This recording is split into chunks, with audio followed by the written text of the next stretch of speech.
Champagne, parties, longing. Anyone else getting excited to dive into The Great Gatsby?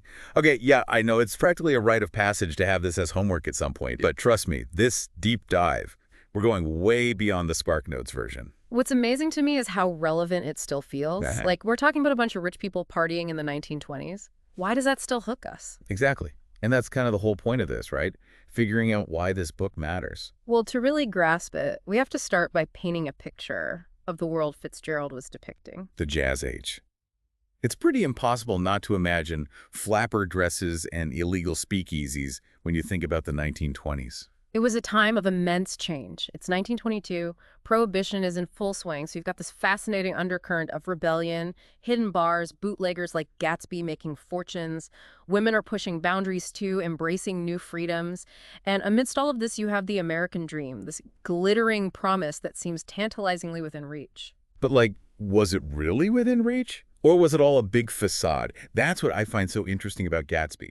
Exactly. And to understand that, you have to remember, Fitzgerald wasn't just writing about this era, he was living it. He saw the allure of the Roaring Twenties firsthand, but he also saw the hypocrisy, the inequalities, and the deep disillusionment simmering beneath the surface. He really lived that Gatsby life, huh?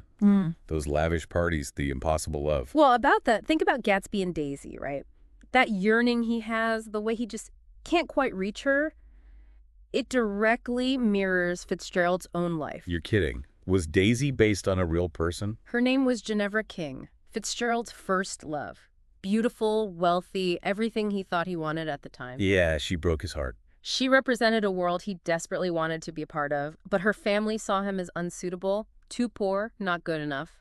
Just like Gatsby with Daisy's Circle. Wow, so he poured all that heartache into Gatsby. It definitely adds another layer to the story, wouldn't you say? Absolutely. And to think, it wasn't just Ginevra, right? Didn't his relationship with Zelda factor into this too? Absolutely. Fitzgerald's own ambition, his drive to succeed, especially to win Zelda's hand in marriage, it all echoes Gatsby's journey. It's like he blurred the lines between his life and his art. But I have to wonder, if Fitzgerald was so disillusioned by this world, why set the story during the Jazz Age? Why not critique it from a distance? Because he was captivated by it. Fitzgerald saw the beauty and the ugliness, the allure and the emptiness, and he captured it all with this incredible honesty. But this story isn't just about lavish parties and lost love, it's about the other side of the coin. The people who don't get invited to the party. The people in the Valley of Ashes. Exactly. Fitzgerald doesn't shy away from showing us the contrast, those who have it all and those who are left behind, struggling just to get by. It's a good point. Even in a time period known for its glitz and glamour, there were still people struggling, forgotten. Just like today, really. And that's what makes The Great Gatsby so timeless, right? It forces us to ask ourselves, even now, are we really so different from the characters in this book? Are we chasing the right dreams? Or are we blinded by our own versions of those shimmering green lights? I think it's safe to say this is going to be a deep dive with lots to unpack. Oh, absolutely. And we're just getting started. It's almost like he's trying to buy back a piece of his past, you know? Like, if he has enough money, enough parties, he can somehow recreate that feeling with Daisy. And that's the tragedy of Gatsby, isn't it? He believes that wealth can buy him happiness, that it can erase the past and secure him a future with Daisy. But we all know you can't repeat the past, no matter how hard you try. It's that classic tragic flaw, right? Yeah. Believing that if he just achieves this one thing, in Gatsby's case, winning Daisy, he'll finally be happy. Exactly. And Fitzgerald uses this very personal struggle, this yearning for something lost, to make a larger point about the American dream itself. It's not all it's cracked up to be. Color me shocked. Well, think about it.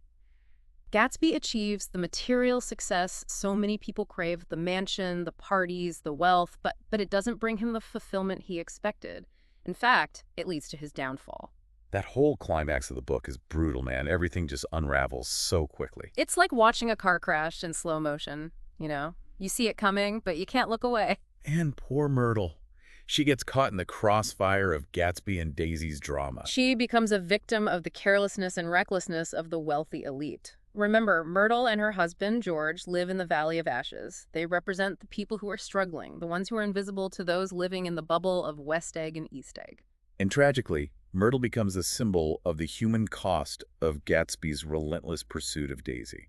Her death is a turning point in the story. It shatters the illusion of Gatsby's world, exposing the ugliness and the very real consequences of his actions. And in the end, Gatsby takes the blame for Daisy, sacrificing himself for a woman who never truly appreciated him for who he was.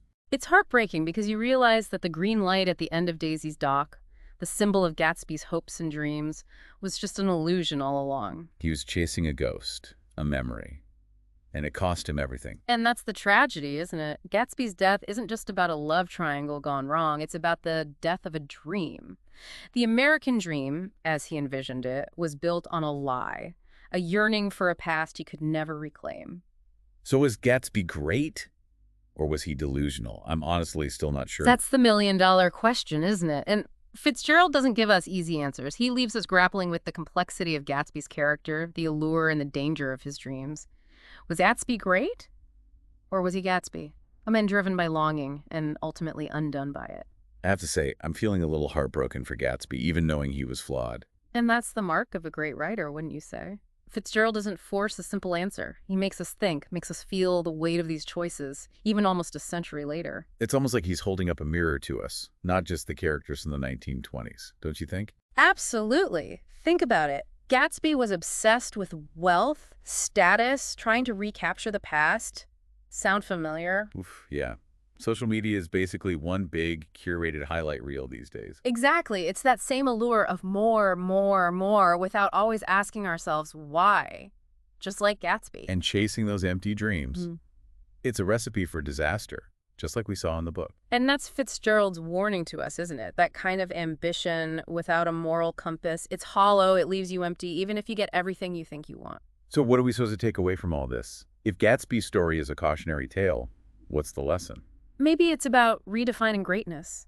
Gatsby thought it was about wealth and winning Daisy back. But it wasn't. It wasn't. It's about something deeper, something more meaningful, our connections with other people, the impact we have on the world, the legacy we leave behind. Finding fulfillment in the present, not chasing some idealized past. Exactly. Gatsby's tragedy reminds us that true happiness comes from within, from living authentically and cherishing the things that truly matter. You know, for a story about the Roaring Twenties, The Great Gatsby sure has a lot to say about the way we live now. It certainly does. And maybe, just maybe, by understanding Gatsby's mistakes, we can avoid making them ourselves. That's a thought to leave us with. Thanks for diving into The Great Gatsby with us. Until next time, keep those green lights in perspective, everyone.